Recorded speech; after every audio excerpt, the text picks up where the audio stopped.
This week on Excelsior Journeys, I sit down with actress, writer, producer Jen Eldridge and her husband, writer, producer, director, and sports Emmy Award winner Carl Hansen.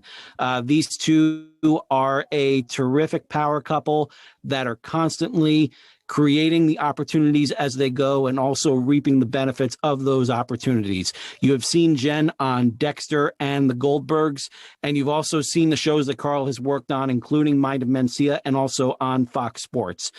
It's been such a thrill to have them both here, especially since I have known Jen for almost 30 years now. The two of us went to high school together.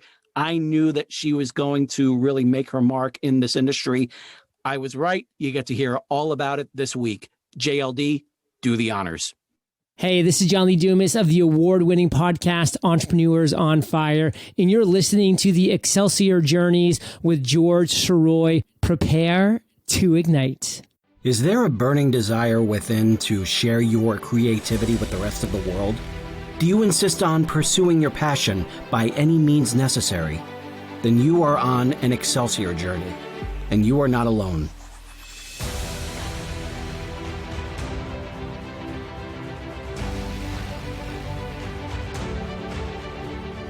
Welcome back to Excelsior Journeys. This is George Sirois, and thank you so much for being here. And thank you so much for tuning in for over 80 episodes. This has been such a blast doing this show. We are nowhere near stopping anytime soon. And if any of you want to show your support, there are a few ways to do it. First of all, if you like what you've been hearing and you want to share it with other people, feel free to send your friends, family members, loved ones, anyone to he'sgotit.com/podcasts so they can choose which platform they would like to subscribe to. If you are an Apple user, I strongly suggest following me on Apple Podcasts. And if you're an Android user, there are a whole lot of different options to choose from, including Amazon, iHeartRadio, and Pandora. I'm still thrilled that we're on Pandora. And if you also feel the need to show any additional support, you can always leave a rate and review on the Apple Podcast page. And it's always appreciated if you click on that Buy Me a Coffee link as well. When I started this show back in 2018, one of the things that I was really excited about was that I get to reconnect with a whole lot of different friends that I've known from all different walks of life. And those of you who have tuned in for previous episodes, you know how I've been able to take advantage of that. You know, some wonderfully talented people from grade school, high school, college, after college, people that I've only known on Facebook. It's just been a hell of a ride doing this show. And one of the people that I knew was going to be on the show was someone that I knew very, very well in high school. And that is Jen Eldridge. Jen and I have known each other since I was a sophomore in high school when I first took Drama 1. And she was also in that same Drama 1 class with the late, great Mac Dameron as our teacher. Those of you who have heard the previous episode from a couple of years ago, the tribute to Mac Dameron with some other students. And, you know, it really, that those 3 years being in that drama class really, really helped shape me into who I am. And one of the great things about it is getting to basically collaborate with all these great people. Jen Eldridge, definitely one of my favorite people that were there. Not only was she someone who always made sure to give me the time of day, but she was always, you know, like showing her talent while being just a really good person. And these days, you know, like it's great to see that you know, that someone can go ahead and make a name for themselves in this wonderful world of show business and still wind up being a good person. And sure enough, she and her husband, Carl Hansen, have been one hell of an up-and-coming force, with Carl as a sports Emmy Award-winning director, producer, a writer, and also Jen is not only an actress. You've seen her on Dexter. You've seen her on the Goldbergs recently. She also has her own web series. She is also not only an actress, but also a writer and producer of her own content. And I am so thrilled to have them both here because they got a lot of stuff to talk about. And it is my privilege to welcome Jen Eldridge and Carl Hansen. How are you both today? Oh, George, that was so kind. Thanks for having us. That was It's awesome. amazing. I feel the Well, same way about you, bud. I mean, yes, absolutely. Shared hearts for sure. Always. Absolutely. And I mean, that's always been something that I always remember. Just the fact that you always made a point to say hello to me, like every day over in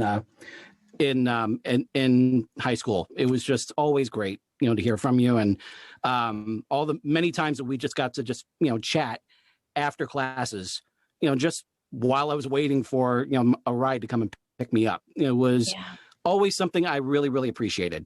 I feel the same way. We were so lucky to have that family, dynamic, in such a important part of our lives. And high school can be, kind of a nightmare for people. And we were so fortunate to have that rock, of that class and those people. And I mean, how could I not give you the time of day? You were the nicest person alive. Oh, thank you. Thank you so much. Thank you.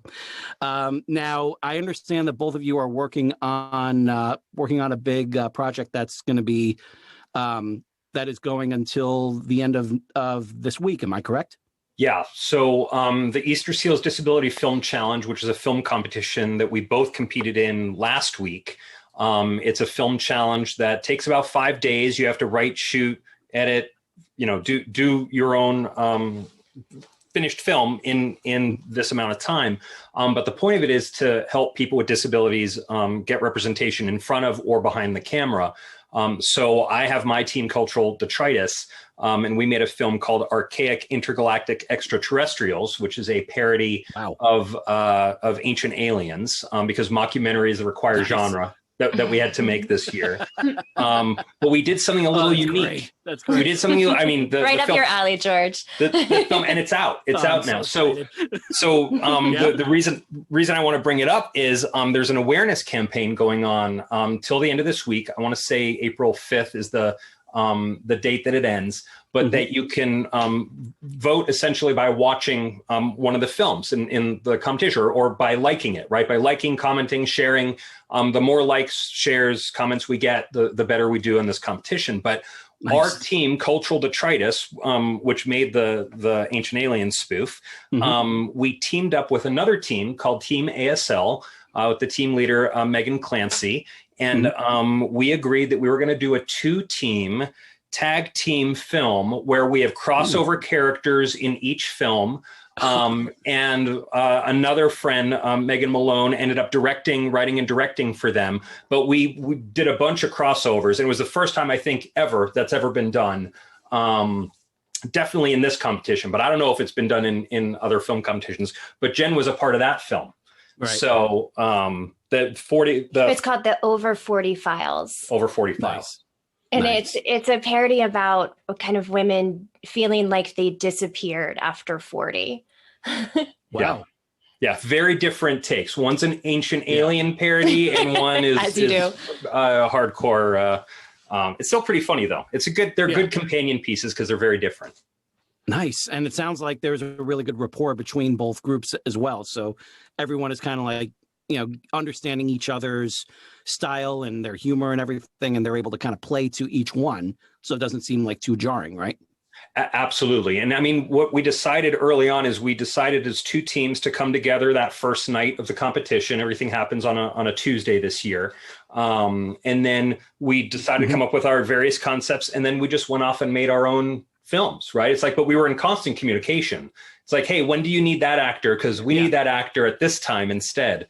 And our team was a little slow going in terms of the writing, which actually gave the benefit to them because they were able to start shooting earlier.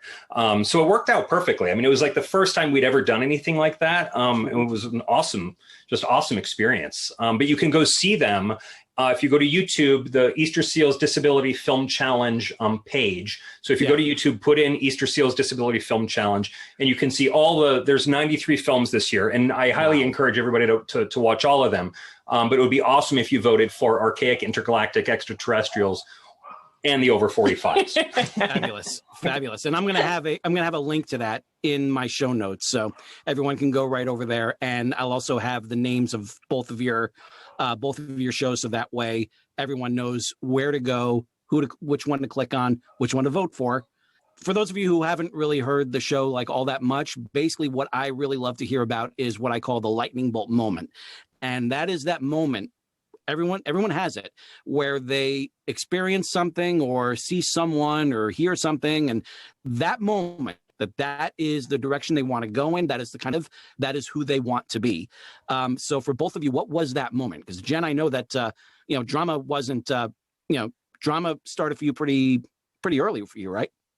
It did, yeah. I have to say, I was really fortunate in that both of my parents really were interested in the arts, and so my childhood was really surrounded by them. My mom loved theater. She loved going to the theater. She loved musicals. She loved, movies that were musicals. She took me to the ballet. She was really wonderful about showing me the arts as a young child. And then my dad is actually a visual artist. So even when I was growing up, he went to VCU, and he was a teacher for a long time, but he would continue to, even when he was like a car salesman, he would work on projects, and he would like paint mallards for like extra money and things. Yeah. There's always like some crazy art project going on in our house, but he was really great about taking my brother and I to art museums and talking to us about art, and he just has a real eye for beauty, and I definitely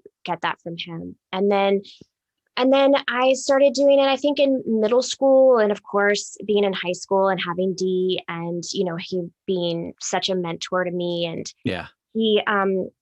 he really showed me a path to take in really taking this more seriously. And one of those things was he suggested that I apply to a program at Northwestern. They do a summer program for kids. They have theater, dance, journalism, all kinds of music, all kinds of things. And so I was fortunate enough to be accepted to the theater program. Wow. And that was between my junior and senior year of high school. And I think that was the real moment that I started to really feel like an artist, and that I really wanted to make this, like my life's work, that this was really what I was supposed to do and had to do. Yeah. Yeah. Yeah, I definitely, and I never really sensed that there was anything less than that from you, because you said that was your between your junior and senior year when you had that. Right. I graduated right after, at the end of your junior year, because I was a year ahead of you. But those 3 years that I knew you, I knew nothing but talent from you. So that's so the fact that you were still kind of wondering, is this the direction you want to go in? And it's like, you've already showed that is the direction you should be going in. Oh, thank you. I was foolish enough to think like, maybe I'll be a doctor. What's funny? What's really funny is that my mother had been trying so hard to have me be a lawyer. Yeah. And from 7th grade on, that's all she was talking about. And, her way of doing it was almost like osmosis by having me watch LA Law, every Thursday. Like that was just it. And the whole time I was just like, I want to get in the arts, right. You're like, I'm watching TV. Yeah. Beyond this. Yes. I think Carl has a similar experience. Oh yeah. I mean, but I was brought up by TV, you know what I mean? Like, I mean, similar to you, Jenna, my parents were very appreciative of art, and I'd go to art museums. There was a lot of music in my family. Like my aunt was a former opera singer in Vienna. And so there was just like music, and I took piano lessons. I never really practiced, but I took the lessons, and, really just kind of like had that exposure to it at a young age.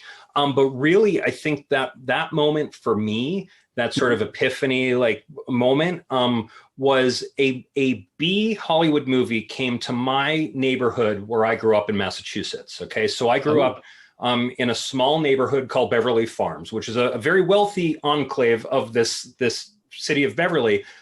My family was not wealthy. Yeah. We were renting a house there, but a movie came by, and it was like it's a very picturesque little downtown area, which is what they were coming for. And before the primary unit came, the art department was there, the swing gang trying to get everything set up, right? So they were like replacing signs.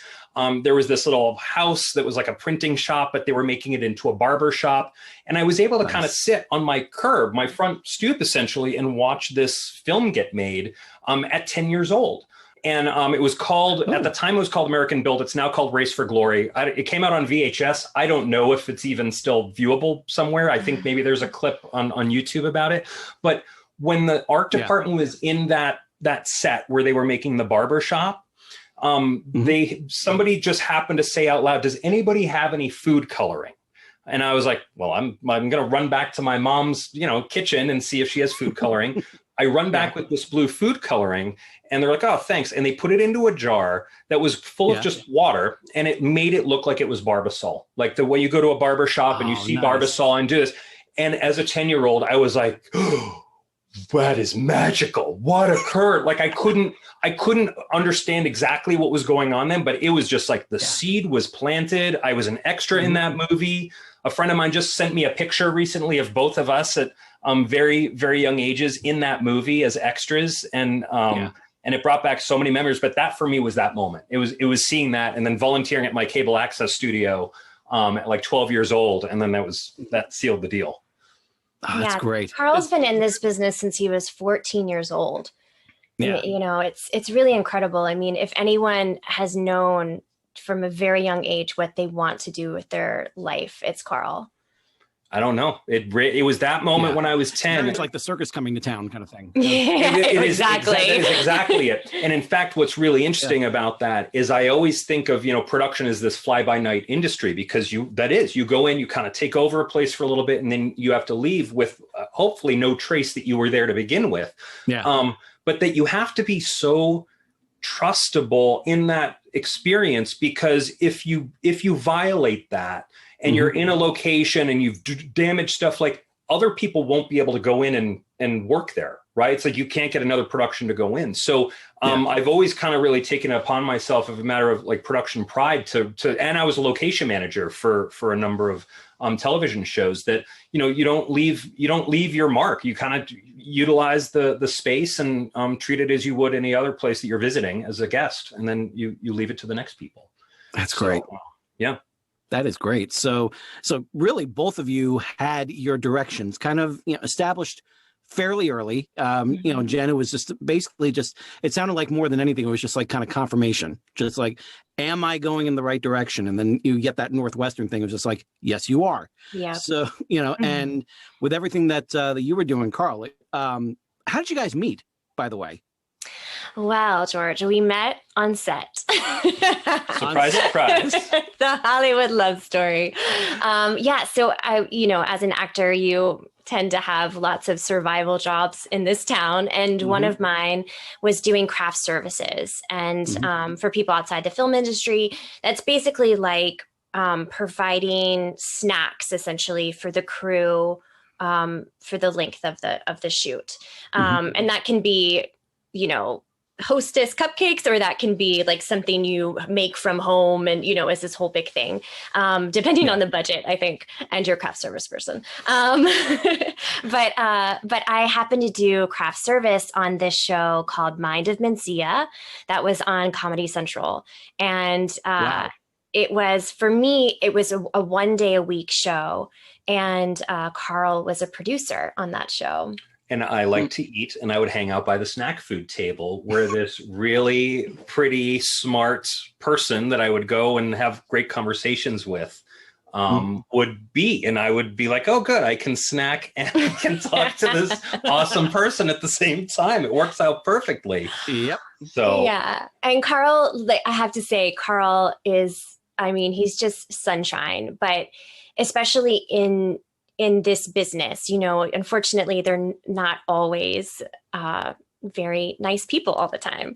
And Carl was a producer, so, high up there, and yet was still the kindest, nicest, like best energy walking around on that stage. And I found myself like whenever he would walk by, I'd be like, "Hi, Carl." And then I'd kind of like check myself of like, what's going on there? Like, what am I feeling? And funny story is that me and another girlfriend had made a pact that we were no longer going to ask guys out. I was like 28, something like that. And we were just done with it. We were like, there's no reason that we, need to do this. Like, they're going to come up to us. We're going to, whatever. I mean, it's probably not very 2021, but at the time felt like the right thing to do. If they're smart, yeah, they will. Like, right, exactly. We're just going to bide our time and wait. And sure enough, of course, within a week of that, Carl and I were talking, and we were talking about a play that was nearby at the Blank Theater. Book of Liz, right? It was the David Sedaris. Yes. Play. Yep. Nice. Exactly. Nice. And Carl was telling me about it, and I said, well, we should go see it. And then immediately was like, oh, damn it. Well, I'm just glad she did that, because I was chickening out asking her to go out. So it worked out perfectly in my favor, because I was like, oh, here's my entry. I don't have to worry so much. Yeah, but I think the writing was pretty much on the wall. Like I was, suddenly like getting him his like favorite tea, and having special things. My favorite flower, sunflowers, would show up at the table, and my favorite iced tea, and I'm like, oh, what's going on here? Yeah, and then we decided our first date we were going to go out, and it was just kind of, just haven't stopped. still obviously still going strong today. That's it's fantastic. Now I gotta ask, Jen. Now like we knew each other back in Richmond, Virginia. Sure. But it seems like you've so taken to LA that you were crying when the Dodgers won the World Series. Oh, so, gosh, yeah. How long have you been there? I've been here since 2000, so 21 years, and Wow. I have to say I love Los Angeles. Like anyone that knows me, spends any time with me, they know how deeply I love this city. It's not for everyone. I truly don't understand people that have never been here and they hate on it, or just hate on it because maybe they think it's easy to hate on. But I think it's so beautiful and diverse, and the people in the city are incredible, and I learn something new every day, and the art scene is so strong, obviously film, and it fills me up, this city. I love it. I love everything about it. I've been here for 21 years. Now, did you decide that I'm going to LA? Because you went to Virginia Tech. I did after Godwin, right? I did. So I went to Virginia Tech, and then I went on tour with a show called To Kill a Mockingbird. Nice. And so I did a national tour of that, and I had decided pretty much when I graduated from Tech that I was probably going to go to Chicago. Chicago felt like home to me. It was a city I felt like I knew really well. It felt like the right transition into doing what I wanted to do, which was theater. And then I went on this tour, and I saw more of the country, and I got braver. And I was not the first time, but I felt really empowered by that tour. And it was kind of the first push out the door of go be an actor, and when the people that I met on that tour, they were all New Yorkers. I was this, I don't know, I felt like a country bumpkin. They were so cool. I remember getting on the van the first time, and they were just the typical, they were in their black turtlenecks and their, cool jeans. And I was in a sweatsuit, hey guys, ready to go to work, it's ridiculous. And I just looked up to them so much, and they had all, like I said, lived and worked in New York. And I was so intrigued by that and excited by that. And so at the end of that tour, I thought, I'm either going to move to New York or I'm going to move to LA. And my best friend at the time lived in Los Angeles. And this is so silly, but I mean, I was 23 years old. I called up a friend of mine who was kind of in the same place, and it's time to make like a big move. And I called her up and I said, okay, where are we going to move? New York or LA? And she said, LA. And that was it. Wow.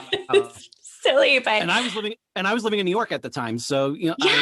Did you get to tell the people that you were doing the show with about your own New York stories, considering that we got to, spend a few days over there with Mr.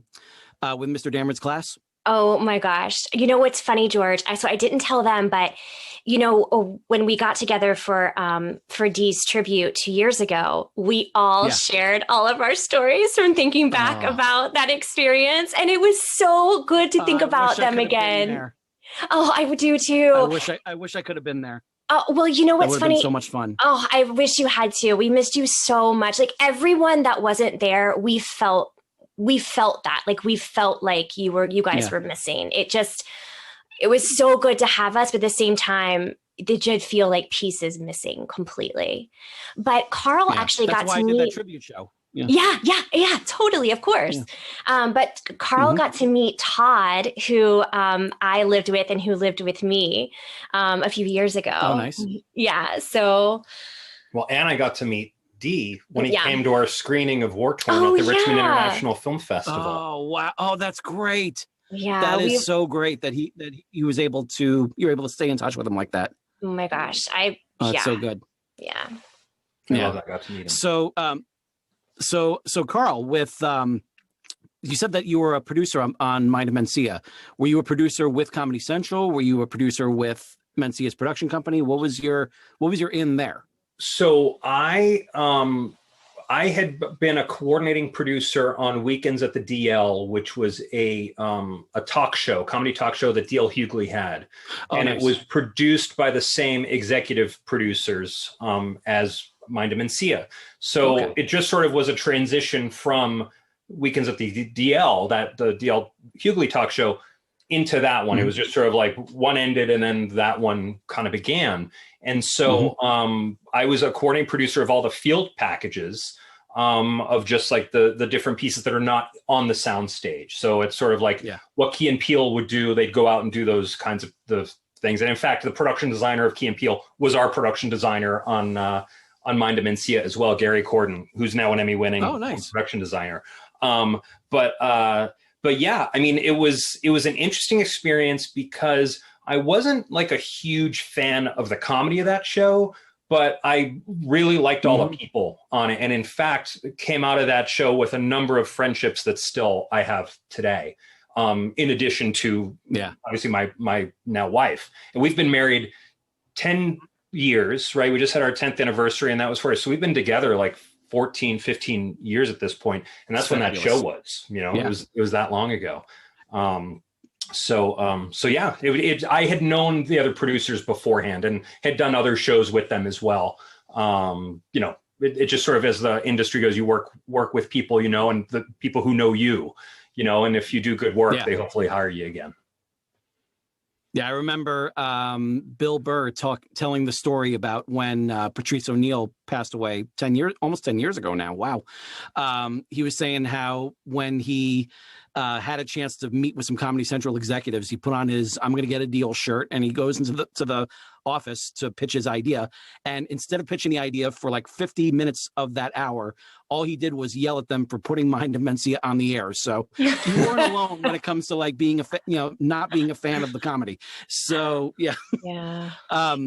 It was it wasn't for everybody, but listen, the benefit is it brought us together. So for me, I can't say anything. Yeah, many friendships. Big bucket of win there. There's no complaining there. So when you guys got together, how long was it before you started collaborating on projects together? It's a great question. What's the first thing that we did It was Cookie, right? Oh no. Yeah, I think Cookie was the first one, 2007. So it was within a year. It was about a year where I think we worked out, because I think the first time you didn't know the kind of stuff I was working on yet, and I don't even know Yeah, I think to be honest, the first film that I saw of Carl's was a mockumentary. And Nice. I have to say, and he knows this, so it's not like I'm revealing something on the air to embarrass him, but it's not my favorite of his films. And so, but you know, we've like you said, we're artists, we collaborate with each other, you know, we're honest with each other. But you know, at the time, it's like, here's my new boyfriend. You know, I was just being supportive, and you know, you brought me a bottle of I think you brought me a bottle of whiskey, Yeah. and so you brought to like the screening. I was like, oh, this is really cool. Like, Right. no one had ever done that, by the way, before. That's how I sealed the deal, George. It worked out great. Worked out perfect. There you go. But to be fair as well, that was only the second 48-hour film project I had made, and to Jen's point, that as artists we're growing, I was still learning what that process was like for me. And so I, you know, to her point, you know, after seeing that film, I don't know that a lot of people would be like, oh yeah, I want to work with that guy. That's the director I want to work with. But the people who, you know, that once we started making more of these, like, people did start coming back, and a number of those actors did come back for other films after that. Absolutely. And I think kind of what I'm meant by that is that the process of 48-hour, which you can obviously talk about, is so seemingly stressful. And it is stressful, but Carl is so wonderful in that medium. Like he just thrives, and timed filmmaking is not for everyone. It's not for everyone as a director, producer, crew. And it is certainly not for everyone as an actor. And we've watched people completely implode on set before, and it's it's not for everyone.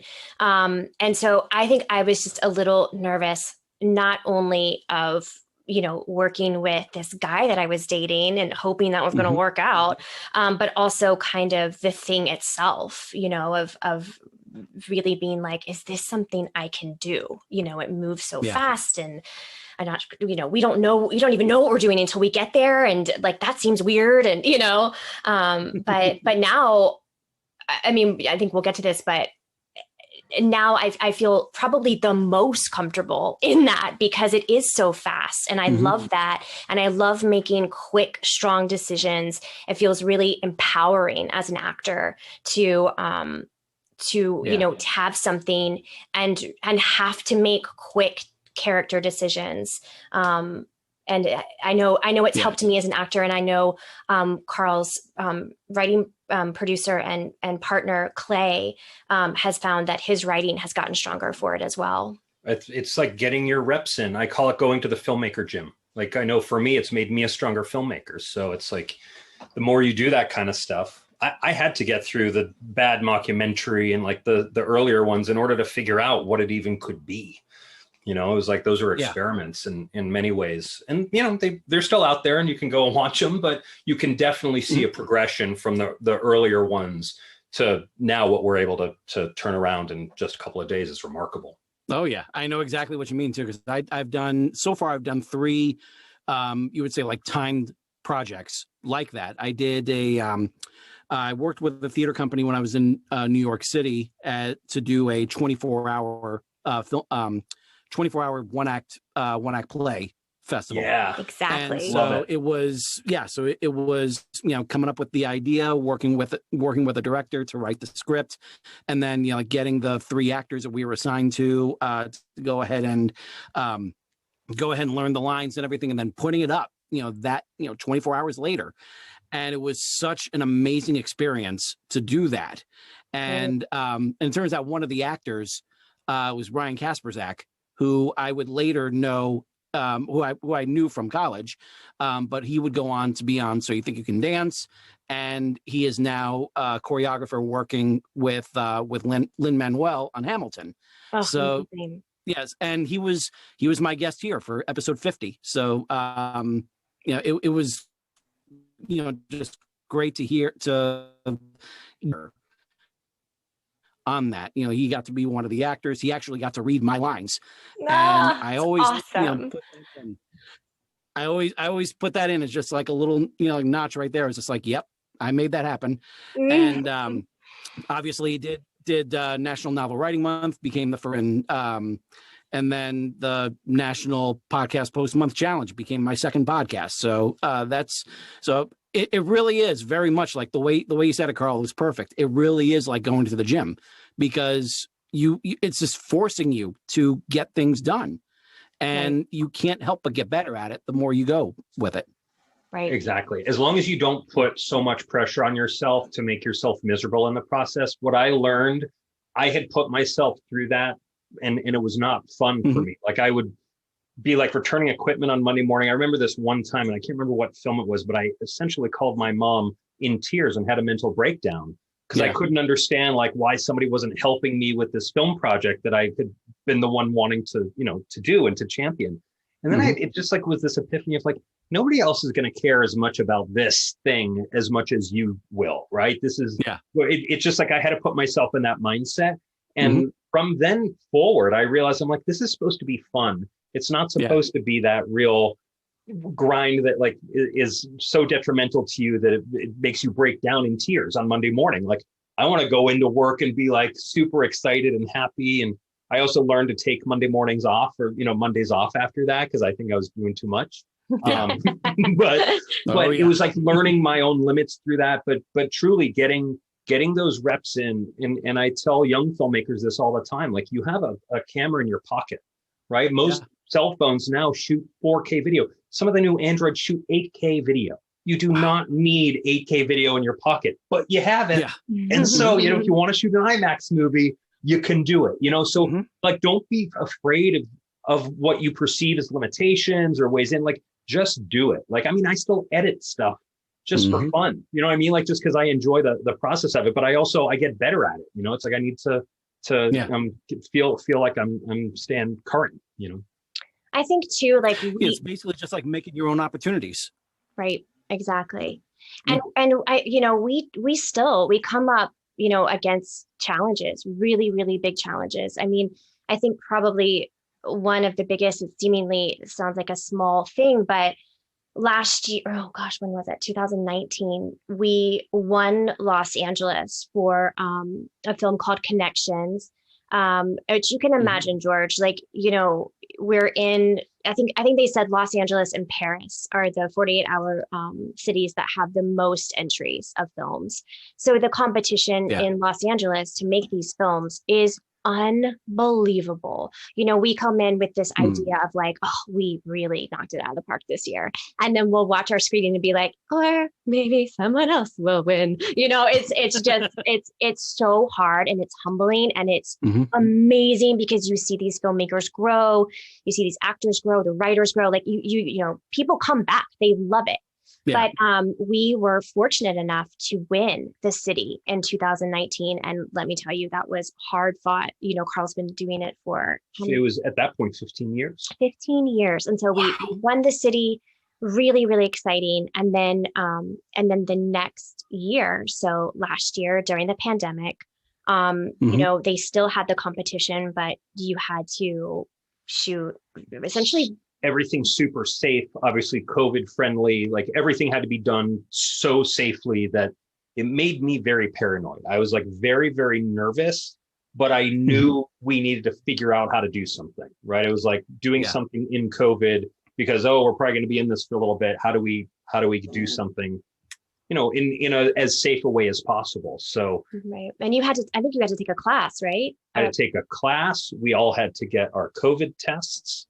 Like 48 hours in advance. Yeah. There was a lot. And so I did my best to mitigate all of that. And it was like, great, we're just going to keep it very, very small, very, very intimate. And that's the way we're going to do this. Yeah, we were fortunate to draw the genre of road film, which was really wonderful because then I could just essentially, drive around. And because obviously Carl and I are in a pod together, that worked out well. So anyway, we shot this film. It's a beautiful film. We felt so proud of it. I still believe that it, is such a wonderful whole film. But as we turned it in, we felt great about it.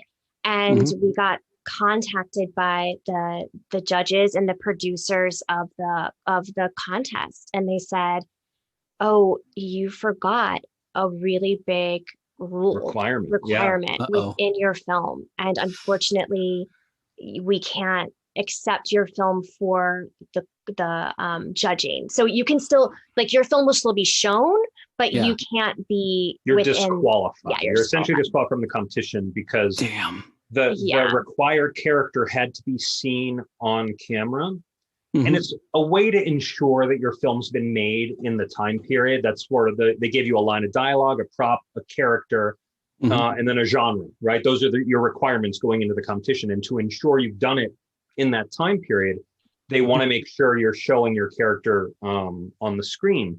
And because of my paranoia, really, and upset safety and trying to keep everybody apart, we specifically wrote the required character as a voiceover radio voice so that we didn't have too many people together, right? So that's all I was thinking about. I totally, forgotten about that rule. And then, I tried to plead my case because everyone had worked so hard on that film.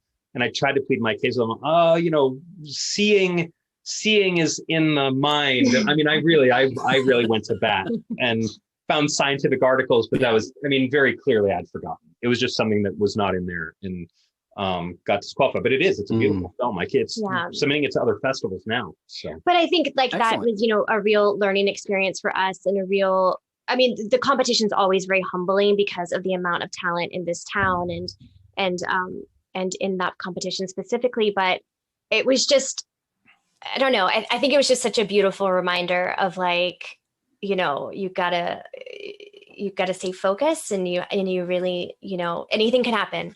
Yeah. And what's really interesting about that, and maybe I think what started you on the path of telling this story, is that because we were disqualified. Actually, it wasn't, but yes. Because we were disqualified, we weren't a part of the main competition, which had their awards on some date, like November 14th, I want to say, randomly, right? So on that date were these awards, it also turned out there was another 48-hour competition that was happening on that weekend that had we done the awards, we would not have done that competition because there just wouldn't have been a way to do both.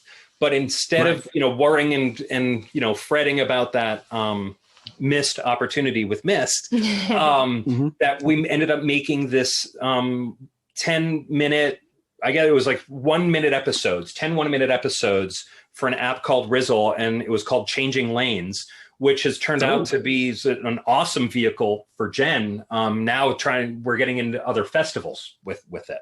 So we never would have made that had we been just sort of with our tail between our legs because we got disqualified. It's like, okay, well, what are we going to do? Just sit here and, bemoan that fact? No, let's do something. Yeah. Yeah. That's fabulous. That's a great way to look at it too. It's just basically just like a chance for a different opportunity. So, if, was it a matter of just, as soon as they told you were disqualified, it was just like, okay, well, what else can we do at that point? Or is it just something that you just happened to stumble upon? I needed about a day and a half. That's typically the time frame that I need from really disappointing news and getting really upsetting news to feeling like I can at least move past it and not be in that sad, miserable state, which I am for a day and a half. But I need that time in order to feel the loss and feel it. Doesn't mean that I don't have residual stuff after that, but that's sort of the big time for me. And then it's like, okay, I'm not going to sit here in this for this much longer.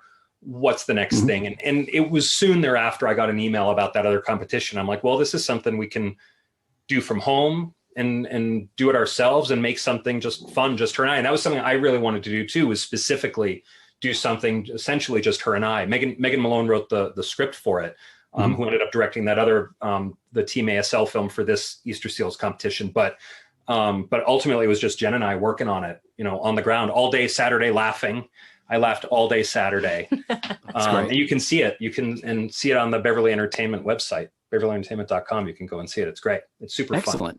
Excellent. Yeah. It's your mindset for that. It just sounds a lot like what Marv Levy wrote on the bulletin board right after the Bills lost to the Giants at Super Bowl 25, when he wrote out this poem that I really remember. Just said, fight on, my men, St. Andrew said, a little I'm hurt, but not yet slain.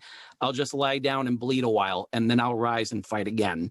So that sounds like the same sort of mindset that you have with that. Just feel it, get it out, but then once it's out, it stays out, and then you can get up and start focusing on the next thing.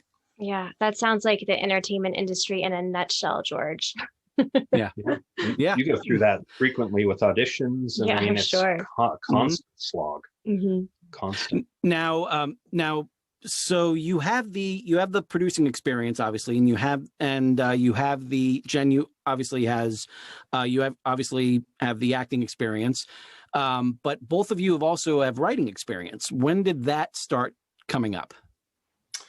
I know for me, I mean, I've always been writing for as long as I can remember, having a pen or a pencil, and then getting a typewriter, and then getting a computer, just sort of always writing stuff. And I have like poems from, middle school and high school, and journals and things. So I've always just kind of been writing, and really found a voice in high school of writing short stories and things like that. But, even though I was a writing George minor, right? So, I mean, Jen, you saw me nod. You know exactly where my head was going. You're talking to the right person. yeah, and I mean, I would just write sketches, and I'd write stuff with my friend Dan and I. We had a show called Entertainment Beverly on our local cable access Nice. channel. And so like, it was always just like creating stuff and having fun and doing stuff like that. But I never considered myself a writer. Like I didn't consider myself a writer like until fairly recently, when I just had to write something just out of sheer force of it. And I'm like, oh yeah, I can do this. I don't know why I've been denying that aspect of myself for so long, but I've always enjoyed the process. And I was a writing minor in college, so it was always a part of me. Fabulous. Yeah, I definitely know that. I know that old experience. I wish I still had. I kind of wish I still had all those steno notebooks that I would fill with short stories that should have been filled with school assignments. Where would you be today, though? I'm well. The reason why I say like I kind of wish I still had them is because like I know looking back at it, it's going to be like, oh man, that was awful. Right. But at the same time, it's like that's where so many of the characters that I'm still working with today were cultivated, where they kind of found a little bit of their voice. So yeah, I know exactly what that's like. Jen, what was it like for you? When did you get into writing? Yeah, I'm trying to think. So I have to say I've been really, really shy about writing, and I kind of still feel like I am. I was a double major in college. I was an English major, but I really shied away from creative writing, and really just kind of stuck to those research papers. But I think it was a little twofold. One is I had an amazing acting teacher. Her name is Anita Jesse, and I started taking with her right away. My best friend Summer was taking acting classes with her, and I just did whatever Summer did because she knew everything, and she still does.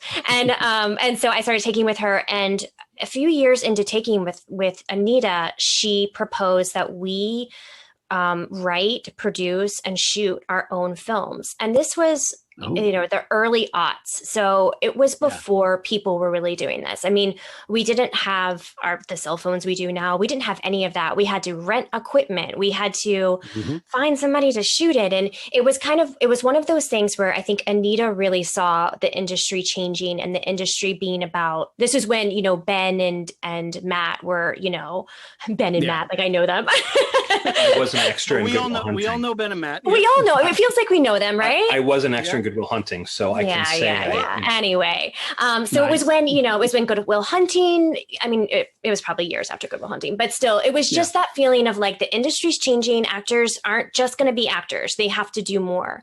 And I think she really had that foresight, and she really got us to do things that we weren't comfortable with. I mean, pretty much kicking and screaming of like, I don't want to do anything but be an actor. That's all I want to do. That's all I signed up for. Like, what is this, Yeah. And so she kind of got those wheels turning. And then I think it was just, so like I said, we had to make these films, and so I think, the first time, we all put our films out there. And then by the next time we did it, it was like, oh, it's on. Like, I'm going to make the best film in this thing, like it was like, okay, we're doing this. But then, like I said, I'm still shy. And Summer, I'm talking about again, is probably one of like the best writers that I know. So here my best friend is, this incredible writer. And I'm just thinking like, oh, well, what do I have to offer? But just like little by little, I think doing a lot of improv, you kind of, in a way, like write in a way. And so I would just kind of like take that and just kind of, record stuff, like put stuff down and be like, oh, that's kind of funny. And then I think what really broke me out of my shell was I had this idea for a really long time.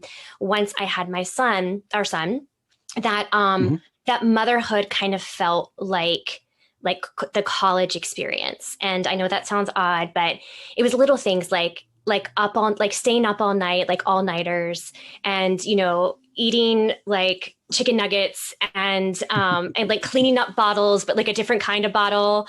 And like, just like little things like that I was like, oh, that, like, this kind of feels like college. And then I'd be like, I'm going to write that down, And so I'd write down just these little sentences. And then it was like, the more that I wrote down, the more came to me.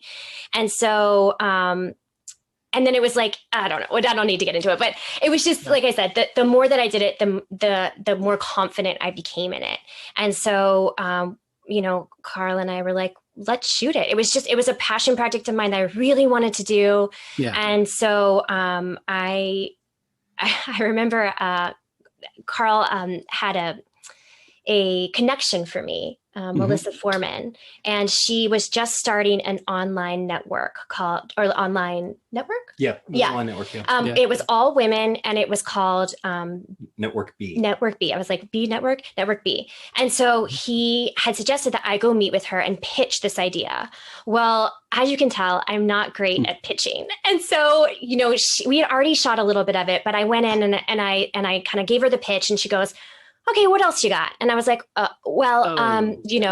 season 2 will be this. And she's like, okay, what else? And I was like, well, then I think season 3 will be. And like, clearly she was not connecting with the project, but like, I didn't have anything else for her. Yeah. Like, that was my big plan. And so at the end, she was like, okay, well, how should we proceed? And I was like, I'm just going to send you what we have. And so anyway, I rushed home, sent it to her, and she wrote back, and she was like, "This is amazing." She was like, "You're terrible at pitching," and she was like, "This is so much better than you explained it, and I love it. And yes, we want it. We're gonna do it." And so it was then like, okay, we've got to shoot the rest of this, It was like immediate distribution, which never happens, by the way. That does not happen. But I think unfortunately, part of being a performer, you kind of wait for that, like that applause in some sort of way, however that comes, Yeah. I think it's really difficult to just, as a creative person, just, put yourself out there and be like, I don't care if everyone hates it. Like, this is me. This is you. Like, I mean, people that can do that, I worship.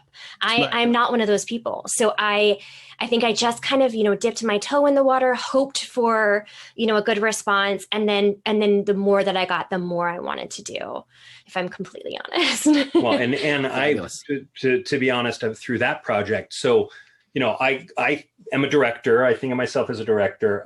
But that was really Jen's project and her vision and her perspective, because we'd be in situations and I'd be operating the camera, right? I'd be like, oh yeah, it would be cool to do this, right? And I would do something. And then Jen gave me the freedom to say that and do that. But then she's like, can we actually just do this instead? And changed it to what she really wanted it to be. And I found that direction, like from her, to be so clear and consistent. I'm like, oh, you should be doing this more often. But I think it was just by doing it to get you comfortable doing those kinds of things, because it wasn't something you were comfortable doing. Yeah. Just to follow up on that real quick. So have you gone into directing since then? Sort of. I mean, when Carl and I work on things together, I would say, I mean, I don't know if he agrees, but there are some times, that I think that we co-direct in a way. Like, I certainly would never take that credit away from Carl, but in producing, when we co-produce, there tends to sometimes be this element of directing. I mean, it might not be in the moment on set, but in the edit room for sure. Yeah, and Jen's a great storyteller. I mean, she knows what's good and she can elevate a project, which, especially with Changing Lanes, I mean, that happened every step of the way, from once we read the script to once we were shooting it, and a constant collaboration in that experience, all the way down to before we hit send, on the export, making sure it was to the level she wanted it to be. Because it really is a one-woman show. I mean, ultimately, it's a one-woman show with Jen as the lead. And she's phenomenal in it. I mean, it's hilarious and she's great and runs the gamut. Like, it's super fun. Yeah. So there's been obviously success, the two of you working together, but at the same time, you've both done quite a bit on your own. Jen, like I said at the very beginning of the episode, we have seen you on Dexter. And just this past couple of weeks ago, I believe, we saw you on the Goldbergs. So what have those experiences been like while you're still doing like all the other things you've been doing? Yeah, I mean, I am so incredibly grateful for those experiences. I think, if I'm honest, like, TV is really where I want to be and where I continue to strive to be. And every opportunity that, that comes my way, I'm so grateful for. I mean, as far as auditioning goes, I just had an audition last night. It's fortunately for me, I've noticed the more that I do on my own, and when I say on my own, I mean, obviously with a incredible team and people that want to play as well. The more that we do together, the more opportunity I feel like comes my way. And and I think that that's a lot of things. I think that that's, you're like my own confidence building, as far as like my place in this industry and my place as an actor in this industry and, my voice and all of that. But I think also it doesn't make every audition so important. Don't get me wrong. Like, I mourn everything I don't get, but at the same time, like, you can tend to feel really powerless in this industry. And I think that the more that we really empower ourselves to make content and make the content that we want to make, do the roles that we want to do, pretty early on when I was out here, I used to do these incredible acting workshops. And one of them was with Jason Alexander. And, I'll never forget. Yeah, it was incredible. And I'll never forget, he was like, he's like, I'm an actor. He's like, in my eyes, I'm Hamlet. He's like, I'm this person, I'm this person. And he's like, but when I walk in a room, I'm George Costanza. And he said, and so I essentially have to know that about myself, but also kind of make my own opportunities when I want to be Jason Alexander, the actor. And I feel the same way. There's assumptions people make by the way I look, the way I sound when I walk in a room. That's who this person is. But I'm an actor. I want to be Hamlet, I want to do it all. And I think that with making our own content, we really give ourselves permission to do it all. And I think too, just to piggyback on what Jen's saying there, is when we move out to Los Angeles, right? I moved out right around the same time and I wanted to be a director and nobody was giving me that opportunity. I was essentially empowering other people to tell me, no, you can't do what you want to do. And by doing that, I wasn't putting, myself first. I wasn't making films. I wasn't putting my content out there until really the 48-hour film project came about. Is like, oh, here's an opportunity to do it. Even though I have a full-time job and, I don't have much time, like I can do something in a weekend and then have something come out of that experience.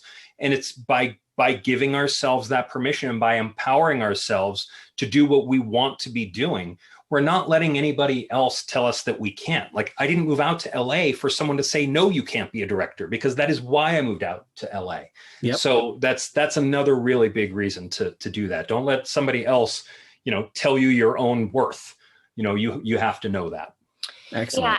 And I think too, like, just to piggyback on what Carl said, is that too, I find people really frozen by this idea of everything having to be perfect or meaningful, or that it has to be the best thing they've ever made. And because of that, you know, they feel really, pressure. Pressured.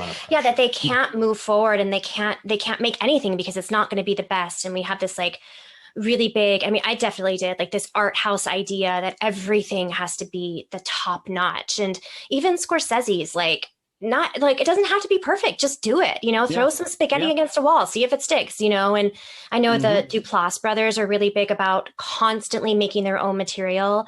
You know, you also have the option to like not show it, you know, like you have that option as well, you know. So exactly. Yeah, I think that's an important thing too, is it doesn't have to be a masterpiece. Just do it. The failure is in not doing. There's no failure in trying. You can try, like what's the quote about Thomas Edison? You know, he tried 100 times to make a light bulb, and 99 of those times he figured out a way not to make a light bulb, but it was like that last time to make the light bulb. So they weren't failures. They were just steps to get to where you need to go.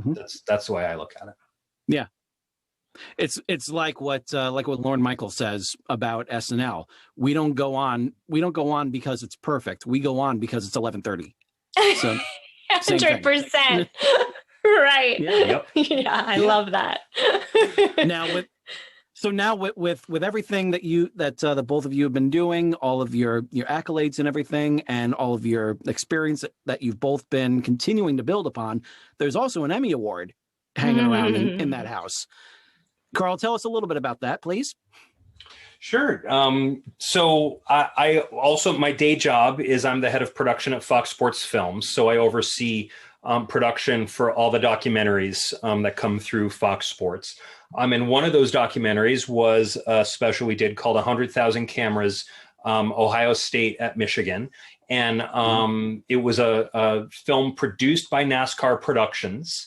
Even though it was a college football game, NASCAR Productions did it because they were the ones who had kind of come up with that concept themselves. And we're like, oh, what if we do it in this football arena? So my job as an executive in that situation was trying to get the car people to talk to the football people in language that they all understood. And, you know, everyone who's in production gets it, but, you know, just kind of all the coordination and everything that needed to happen. So I tell everybody, you know, I was also nominated for an Emmy for Shark Tank because I was a co-executive producer on Shark Tank for a few seasons. No kidding. And right after that, I left to go to Fox Sports, and that was when they started winning the Emmys. But I didn't work harder or do anything different on any of these shows that have been nominated or that have won awards or anything like that. Like, it's an awesome accolade, and I'm very proud of it, to be sure. Yeah. However, it's not like I've done anything different on that production that I've done on, you know, the hundreds of other productions that I've worked on. We always put our all into it, no matter what it is. So it was just also lucky, right? I mean, it's like we were lucky. I mean, we made good content, and I'm very proud of the content too.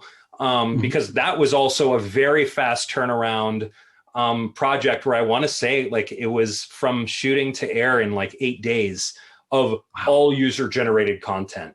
So it was a pretty intense experience. And especially when you're doing it on the television level, like once you get to those deadlines where TV's involved and marketing and promotion money have gone in, like, you better make that air date. You better make that air time. And there's definitely a lot of pressure that goes into it.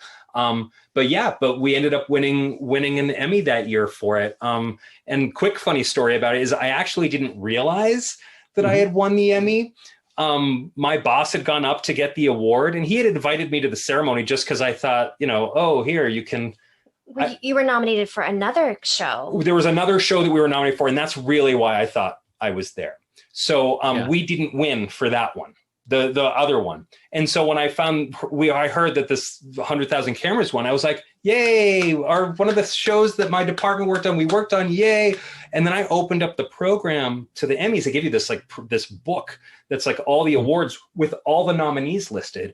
And I looked, I'm like, wait a minute, my name is listed under this thing. And I turned to the person next to me who was a complete stranger. And I'm like, I think I just won my first Emmy. Is my name there? Do you see my name there? So it was such a surreal experience because it was not expected in any way, shape, or form. And then suddenly it occurred. Yeah. So it was one of those funny experiences. Because again, it was like, yes, I'm proud of the content. I'm proud of other films that I've worked on that have not been nominated for anything as well. But it was a pretty cool experience, I have to say. And then I called Jen, and I was like, you're never going to believe this.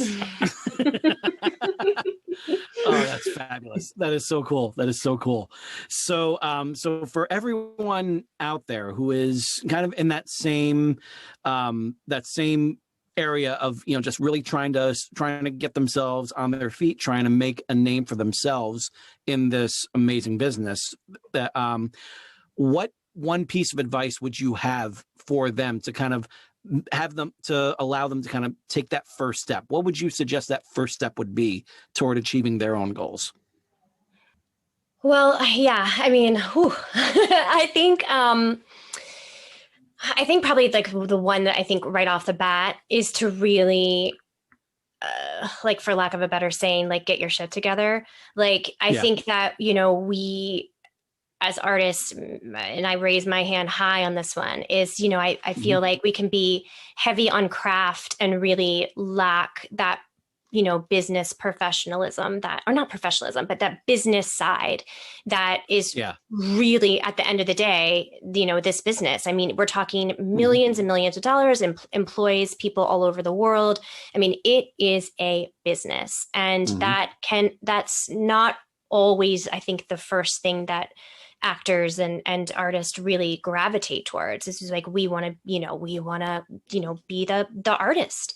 And unfortunately, like, that's not always going to be the case. So I think that would be number one, but I think something probably more important, and this could probably, be for all of us, but I think it's really, really important to take, this is going to sound cheesy, but to take the time to really know yourself. And with that, I mean, like, really know what you're capable of and what your boundaries are, and how you can continue to thrive as a person within this industry. And when I say that, I mean, like, whether that is like, oh, I'm really heavy on craft, I really need to talk to someone about how to be a better businesswoman, or, I am devastated at, every audition I don't get, or every role I don't get, like, I'm finding myself in a deep depression, and what do I need, to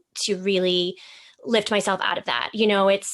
I think this business can be just devastating in so many ways. It can also be incredible in so many ways. I mean, that's the beauty of it. And, we always talk about, like, this, this town, it can turn on a dime, and that can go either way. And I think it's really important to know yourself in that, and how you operate within that context to really stay healthy.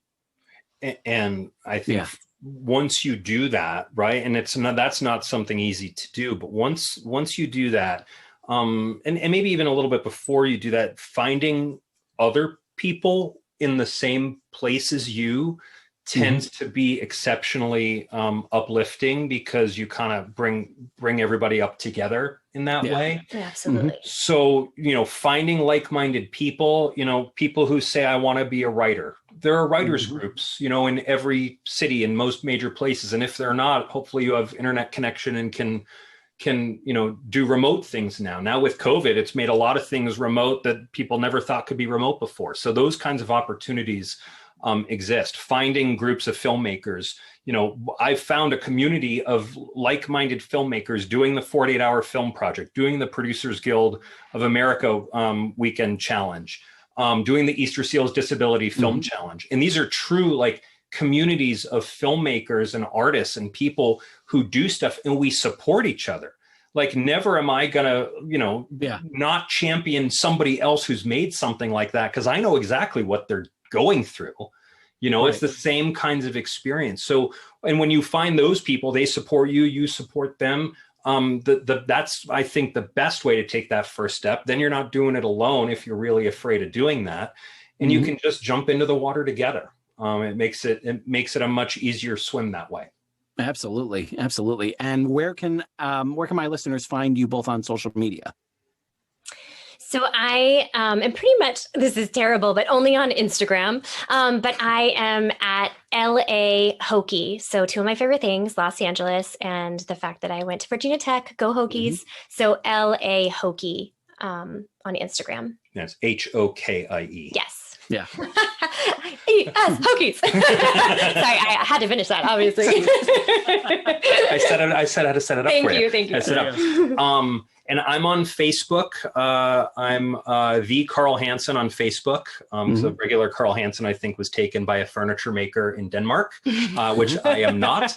Not yet, anyway. Not yet. I mean, listen, I'm still relatively You're young. Learn woodworking. But Instagram as well. I'm FHansen1 at FHansen1. So FHANSEN, the number 1.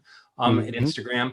And then you can see all these wonderful films that we've been talking about and projects on BeverlyEntertainment.com. So BeverlyEntertainment.com will have all those projects listed. Excellent. BeverlyEntertainment.com.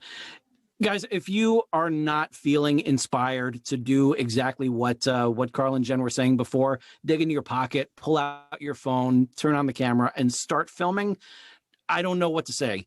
So I really hope that all of you have been able to absorb both Jen and Carl's stories. I hope that all of you are following their lead in going ahead and getting your stories out there. And for Jen Eldridge and Carl Hansen, this is George Sirois saying to all of you, ever upward. And I will see you next week.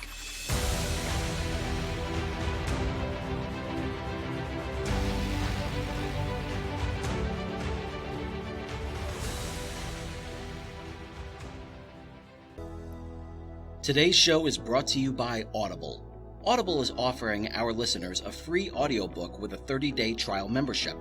If you've never been an Audible customer and want to see what they offer, just go to www.audibletrial.com/Excelsior Journeys and browse the unmatched selection of audio programs. Download a title for free and start listening. It's that easy. Why Audible? Audible content includes an unmatched selection of audiobooks, original audio shows, news, comedy, and more from the leading audiobook publishers, broadcasters, and entertainers. And with this free 30-day trial, you'll have your pick of it all. You can hear books of all genres narrated by Jim Dale, Stephen Fry, Will Patton, Alex Hyde White, Jeff Brick, Neil Shaw, William Demerit, and even a few by me, George Sirois. So go to www.audibletrial.com/Excelsior Journeys and start your own 30-day journey with Audible today.